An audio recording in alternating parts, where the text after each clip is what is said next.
Allah. Kemudian di sini ada asrama di sana, ibu-ibu. Bapak-bapak, asrama dilihat, asramanya insya Allah nyaman untuk para santri. Nanti setelah ini dilihat di sana, bisa bercerita kepada siapapun yang ingin belajar di tempat ini. Ini saya cerita dulu sebelum kita memberikan mulai cerita, namanya sambutan. Kalau tadi disebut oleh Ibu Camat, yang Masya Allah Ibu Camat ikut mendukung, semoga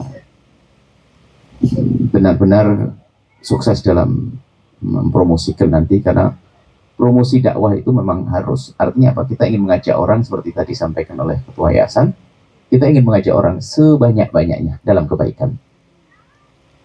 Kemudian ada lagi, ini tadi, kemudian tamu malam ini tamu yang insya Allah dibuah daripada program yang ada di sini, yang ada di Padang, jauh banget sih. Nah, jadi Padang, rupanya beliau adalah orang tinggal di Pekanbaru, kan begitu. Insya Allah di sana, dan juga sudah anak kita yang ada di Padang sudah memulai, insya Allah mereka menginginkan kami segera meletakkan batu pertama. Dan nanti jangan khawatir kayak anak tiri juga nanti. Kami jarang melihat tiba-tiba jadi. Insya Allah kami akan segera ke sana, tapi Padang belum pernah kami belum pernah menginjakan kaki di sana, tapi sudah ada program bersama. Berapa tahun nak berjalan? Berapa tahun sih? Sudah jalan. Banyak santri sana, bro. Tapi belum pernah kami nyentuh sana.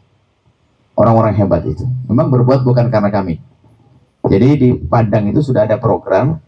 Cuman kita ingin membuat pembangunan yang lebih besar lagi. Insya Allah kita akan kunjung ke sana, insya Allah. Assalamualaikum. Ya marhaba bikum.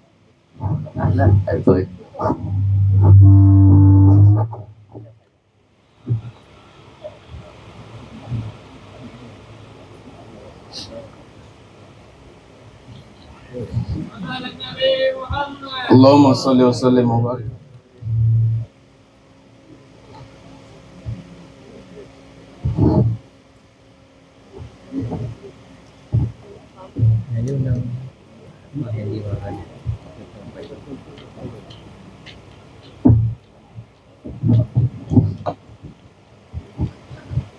Dan kami berharap bahasanya ini semua yang datang ini Allah lapangkan rezekinya. Amin, amin ya Allah. Lalu bisa nabung akhirat. Amin. Semuanya mati atau tidak? Semuanya ini camat. Semuanya bakal mati. Cuman bedanya ada di antara orang yang punya bekal dan yang tidak punya bekal. Bekal itu macam-macam. Ada orang sholat bekal, puasa bekal. Tapi kalau kita sudah meninggal, bisa sholat atau tidak? Bisa puasa, tapi amal itu diterima. Maka juga jangan sampai tidak sholat. Banyaklah puasa. Cuman kalau pembangunan semacam ini, kalau kita mati, kita tetap sholat. Semua santri yang sholat di sini pahalanya ngalir kepada kita. Semua yang ngaji di sini pahalanya mengalir kepada kita. Insya Allah. Jadi seperti itu, ini orang cerdas. Ada orang nggak cerdas, kasihan dia. Cuman katanya dia pintar cari duit. Cuman dia nggak cerdas. Duitnya banyak. Aduh, mobilnya nggak berasa berapa, nggak bisa dihitung. Kayaannya luar biasa. Cuman bangun musola kecil aja nggak bisa. Setelah meninggal dunia, dia cari di alam barzah, nggak ada amalnya. Rugi banget dia, capek setiap hari bekerja, tapi ternyata tidak bisa dibawa ke akhirat nanti. Makanya dikatakan oleh Nabi, orang cerdas itu siapa sih? Nabi bertanya sahabat Nabi, orang cerdas siapa? Orang sahabat tidak bisa jawab. Dijawab oleh bagi Nabi, orang cerdas adalah orang yang mengingat kematian. Maksudnya apa? Punya persiapan setelah mati. Karena tahu bahasanya, dia beriman bahasanya, kalau sudah mati nggak bisa berbekal lagi. Kalau hari ini kita bangkrut, ada orang bangkrut di Jawa, pergi Pekanbaru jadi sukses, ada enggak? Ada. Di Jawa bangkrut, dia nyungsep punya utang, pergi ngelantau ke Pekanbaru jadi kaya, bisa, selagi masih di dunia. Tapi kalau sudah ke alam barzah, bekal nggak bisa kita cari. Maka orang cerdas adalah orang yang berpikir bagaimana saya berbekal nanti di akhirat. Dan ternyata di Pekanbaru banyak orang cerdas. Semalam kami mohon maaf juga, habis majelis An-Nur itu biasanya kami itu pasang jaring situ. Memang kata guru kami pasang jaring yang banyak itu. Biasanya habis majelis itu kami duduk di masjid untuk menjaring hamba-hamba terkasih Allah. Dan juga semalam alhamdulillah datang satu orang merindu untuk bergabung. Ada tanah yang diberikan. Itu pilihan Allah juga. Ada tanah atau daerah mana dekat kota juga. Hah?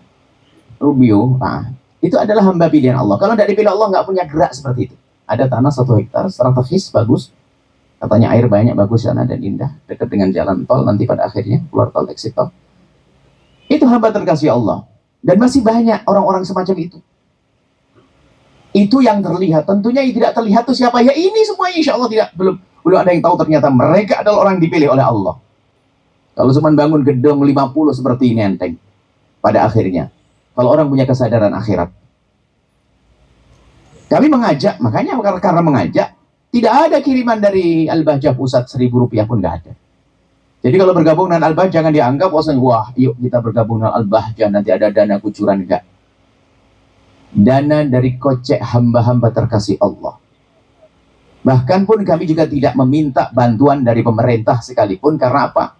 Kita lebih senang yang dari koceknya hamba Allah. Kalau pemerintah dukungan kayak Pak Camat tadi, dukungan. Tapi kalau dana nggak usah lah, karena kalau kami lebih rindu setiap orang kenal kami adalah ada kerinduan berbuat baik lalu mereka selamat. Jadi nggak ada. Al-Bahjah Pusat segede itu pun nggak ada bantuan dari pemerintah sedikit pun. Kenapa? Dalam kaidah kami sederhana, kita itu kurang bisa membantu pemerintah. Paling tidak jangan merepotkan pemerintah, gitu saja. Saya tidak bisa nyumbang ke pemerintah banyak-banyak. Paling tidak kita tidak meminta bantuan ke pemerintah. Sehingga kita tidak ada bantuan pemerintah. Cuman dukungan seperti Bu Camat. Kami rindu dukungan. Nanti Bu Camat membawa orang. Sana ada pondok lah, itu kebanyakan duit, ngapain ditumbuk saja. Karena yang ngomong Bu Camat langsung berangkat ke sini.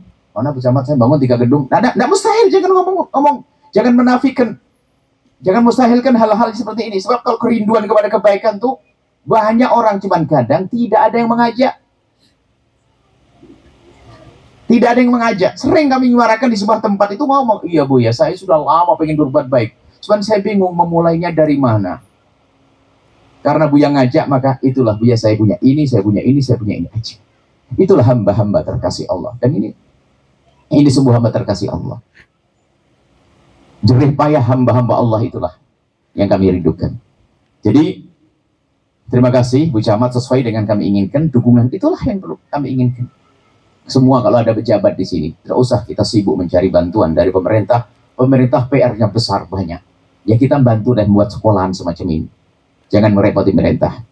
Dan juga kami lebih rindu Anda selamat semuanya. Anda punya kiprah. Semuanya yang dengar radioku nanti mereka berderma, mereka sambung sehingga nyangkut dengan program kemuliaan.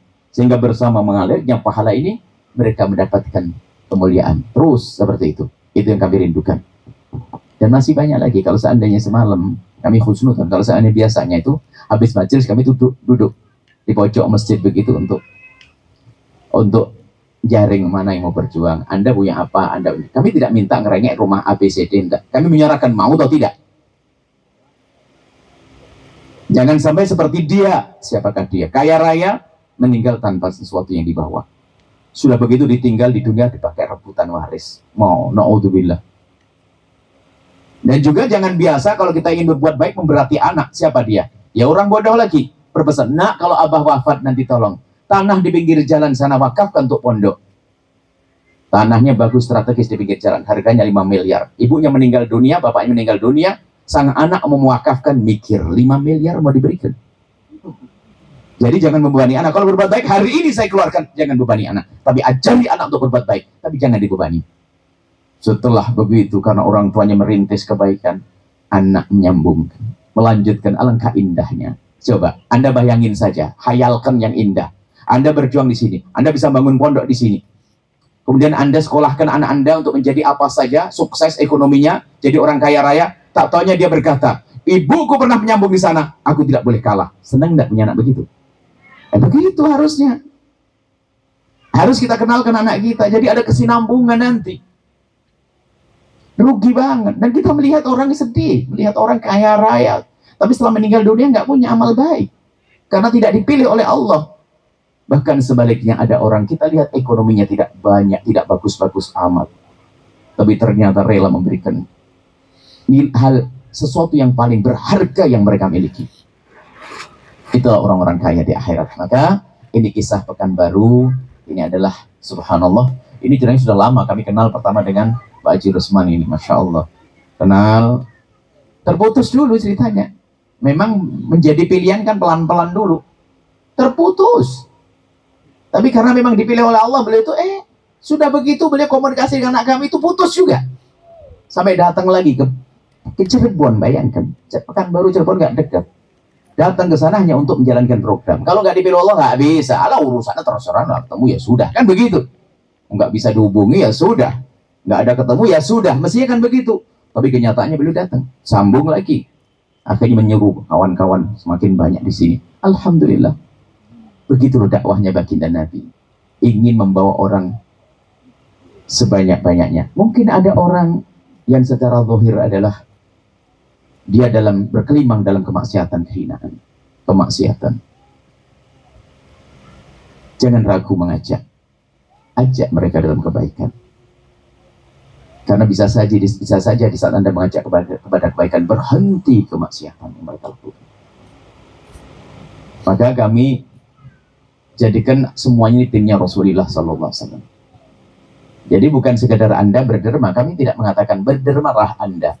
Tapi kami sampaikan pada Anda, selamatkan diri Anda. Jadilah orang kaya di akhirat. Anda dengar ini. Jadilah Anda orang kaya di akhirat. Baik, yang pertama. Setelah Anda berencana, berkeinginan menjadi orang kaya di akhirat, berjuang di pondok ini, berjuang kan macam-macam ya.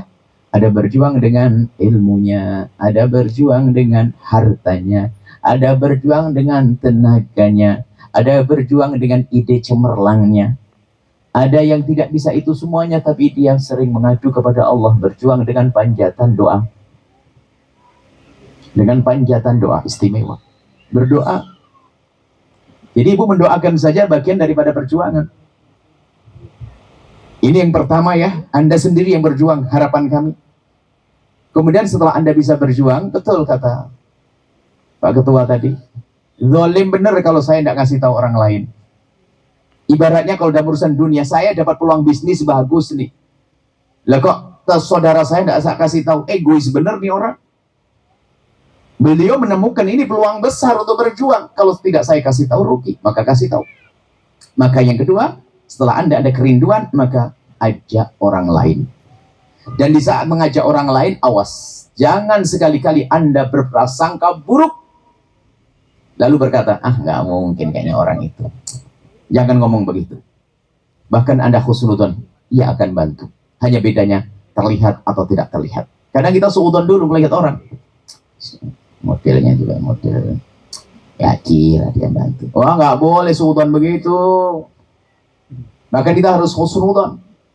Dan jangan pandang pokoknya mungkin. Termasuk Anda mungkin punya toko, punya pelanggan. Pelanggan kok belanja banyak banget. Berarti dia duitnya banyak. Bu, Masya Allah. Belanja nih. Belanja banyak, Masya Allah. Pak Haji ini telah menguntungkan saya banyak, terima kasih. Karena Pak Haji telah membuat saya beruntung belanja banyak di sini. Saya pun ingin balas kebaikan. Apa itu? Pak Haji. Belanja akhirat. Ada pondok pesantren Pak Haji. Saya nyesel kalau tidak ngomong Pak Haji. Pak Haji telah memberikan keuntungan ke saya. Kalau saya tidak nyampaikan Pak Haji, di sana ada Al-Bahjah tuh. Datang ke sana bantu pondok pesantren. Bukan untuk dirinya, enggak untuk pondok. Mikir Pak Haji tadi yang belanja. Benar juga nih.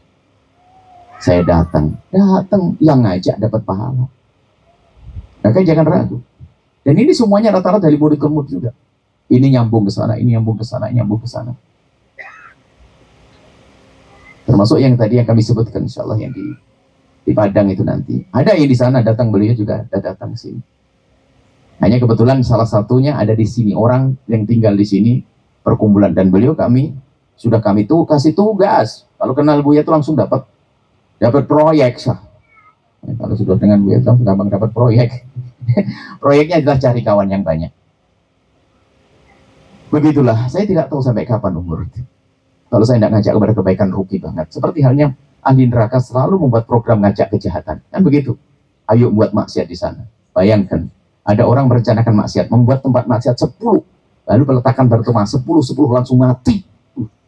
Belum jadi padahal. Dilanjutkan sama orang. Dosanya ngalir ke dia. Bodoh banget dia. Membuat program kemaksiatan mati. Seolah-olah berhenti kalau mati. Oh enggak. Maksiat mengalir. Tapi sama. Merencanakan kebaikan. baru mendaftar tok, saya ingin bergabung dengan Al-Bahjah, meninggal dunia, sebanyak kebaikan yang di sini mengalir kepada dia. Tapi semoga Anda ini panjang umur semuanya. Jangan meninggal dulu, baru mau berjuang meninggal. Panjang umur, sehat, anak-anak gede, saksikan anak bisa berjuang. Nah ini yang kami serukan kepada semuanya. Dan nanti setelah ini kalau ada waktu, tolong lihat di sana. Kemudian ada yang bicara tentang kok biayanya mahal banget sih di Al-Bahjah begitu. Mahal. Katanya biayanya mahal. Coba hitung-hitungan. Pertama, kalau di pondok sini anak tidak bebas di dalam berbelanja.